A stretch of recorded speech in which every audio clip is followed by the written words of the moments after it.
Good morning, 8:14 bago maghatid. May nakita akong na-mention ko na 'to, eh, kaya lang, ah, tina-try ko, medyo okey naman siya. Ito 'yun, at least kukuha ka ng 3 high and lows, like kahit saang kahit saang, time frame, pero at least 3 para ka makabuo ng, data, right? Like example, high and lows, right? So, high and low, that's 1, high and low, 2, and high and low, 3. Para ka makabuo ng data. Ay, yung data mo. So, ito ang, kahit saang time frame yan, ha. So, ito ang takbo ni market. Right? Kung extend mo yan, ang susunod niya, ito na, yung pang 4. Di ba? Ito na yung pang 4 mo. Alongside nitong nakuha mong regression. So, kung kukuha ka uli ng data, kunyari, ito, 1, di ba? 1 yan. And then 2, and then 3. So, tatlo na yan. I-regress mo ngayon yan. Hanggang doon.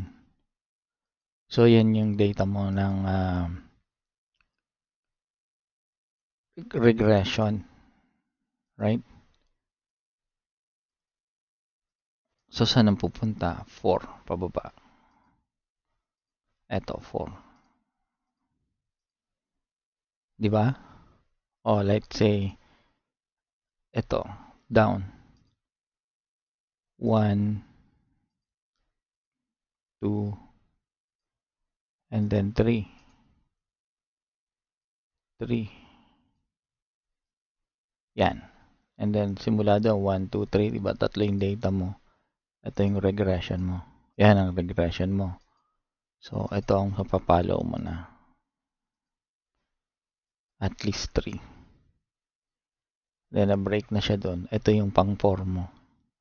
Dito ka mag-iintay lagi kung anong mangyayari sa regression mo. Diyan.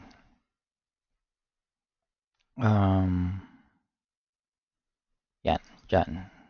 Kung babasagin niya ba yan o hindi. Galing, di ba? Kahit sa ang regression. Try natin dito. Let's say nakagets ka ng 1, right? Up and down. And then 2, right? And then 3. Yan. Tapos ito yung regression mo. And yan ngayon ang ipapollow mo.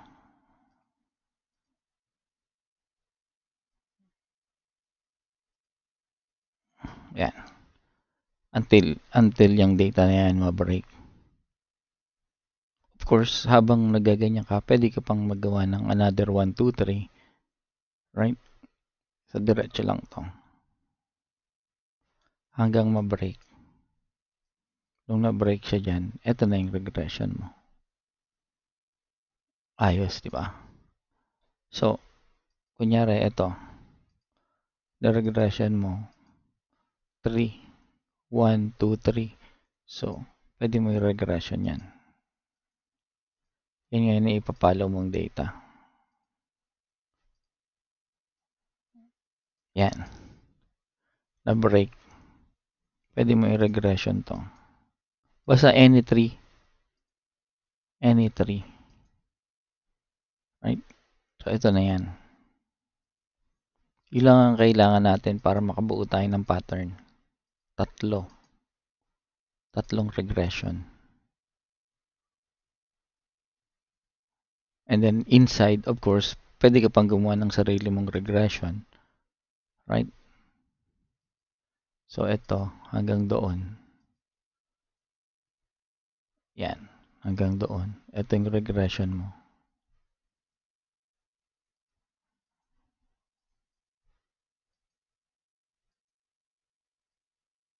Yan ang regression mo. Nagets guys? Naganda, no? So, pwede natin itong gawin sa 45. Ganun din yan sa 45. Right? Ganap ka lang ng tatlong regression. So, pwedeng ito, pwedeng yun, pwedeng yan. Kahit anong regression na makita nyo kung saan nyo gustong itapat. Let's say, high and low, 1, 2, and then 3. And then, gawin nyo ng data yan. Pwede namang 4. Wala namang problema sa 4. Pero, always, 3 sa 3. Yan ang regression mo. Yan ay ipapalo mo. Ito, ipapalo mo. Hanggang ma-break. Kung nakikita mo yung regression na yun, pwede mong sundan, di ba? So, 1, and then 2. Yan. So, pwede mo ipalo tong regression na to. 3. Hanggang ma-break. Ito. 3. Hanggang ma-break. And then, pag nabe-break, nagagawa siya ng panibagong data. Pwede rin ito. Diba? Pwede rin nyo ring 1, 2, and then 3.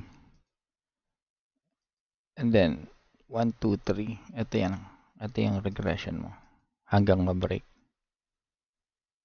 Or, pwede mong kunin itong buong to. Yan. Yan ang data mo. So, pagdating dito, pwede kang mag-regression ng maliliit doon o pwede mo rin kunin to.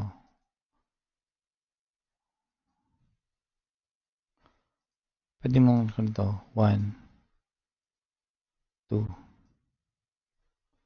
and then 3. So, ito na yung regression mo ngayon. Hanggang ma-break.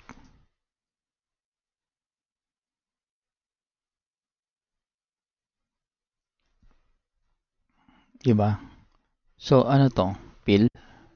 So, si pill, meron tayong regression dito ng 1. And then dito 2. And then doon 3. And then meron pa rito.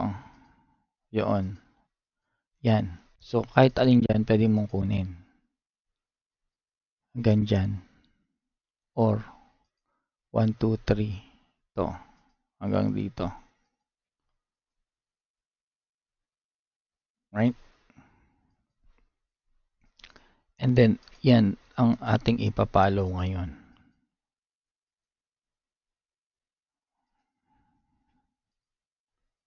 Yung regression na yan. Diba? And then, kung gusto mo maging accurate, pasukin mo to sa maliit na time frame. Hanapan mo ng sariling regression sa maliit na time frame. Ito. Which is, kung i-regression mo ngayon to, yan ang regression niya. Pataas. Makita mo lang yung point doon. Pwede mong kunin sa mas maliit na time frame. Ito. Kung kailan ka bibili. I mean, ito. Regression na to. 1.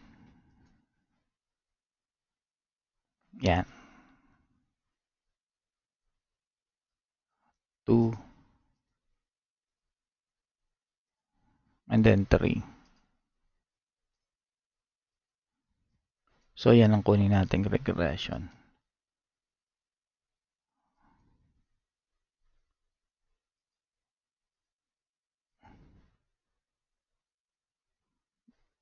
Para dito.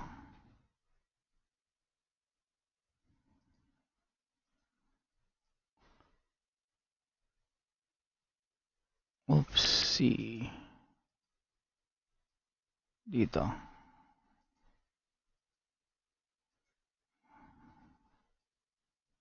So, pataas na yan.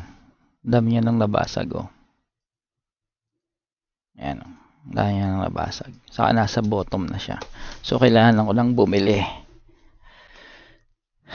Pwede na yung bumili dyan kasi nasa ko na yan, eh. Pababasag niya na yan, eh.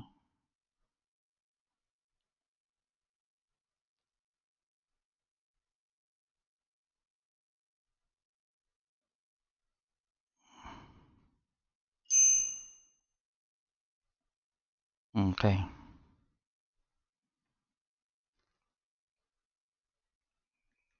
$250 to 17. Yan. Diyan na muna tayo. Ang stop loss nito dito. SL. And then, kung gusto pang kumuha ng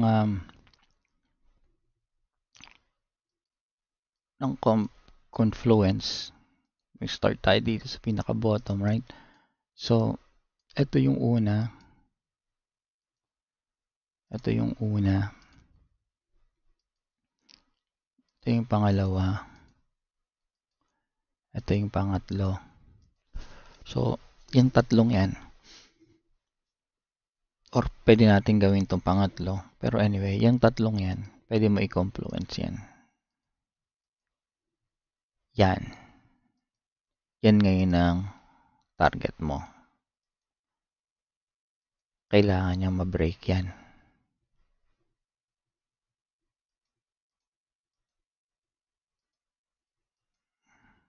Ito. Kailangan niya itong ma-break. Para magawa siya ng panibagong data dito sa taas. Diba? Ito. Yan. So, 1, 2, and 3. Ito. Pwede rin to. Yan. Ito ngayon ang confluence mo. Yung second mo na malakas na yung ito yung na-break niya. Kasi, yun yung data niya doon. Pero mas maganda kung yun. Kasi yung overall. Ang dali na lang, di ba? Ayos guys. Sige, sana makatulong uli. Thank you. Bye-bye. So, pwede itong data eh. Tapos i-confluence mo dito kung saan umabot yan. Yan. Kung saan umabot yan, tapos kunan mo ng confluence dito. Yan ang data mo ngayon. Pataas. Ito yung ita-travel niya. Yan. Ito yung support saka resistance niya. Yan. Ito ang choco. Ito ang kailangan niyang ma-break para sa high.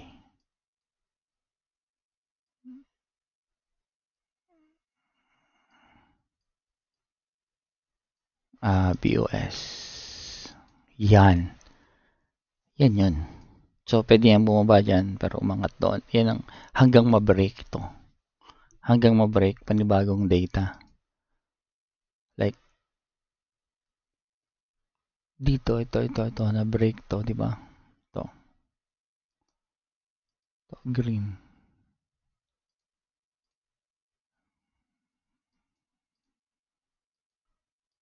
Green short. Yan. Green short. Bakit extend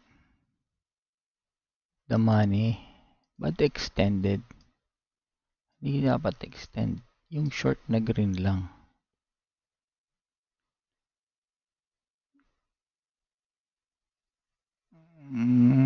Ewan ko. Wala. Short lang dapat. Short. Yan. Save as.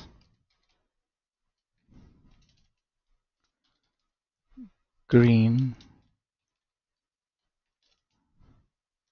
Short. Save. Okay. Yan.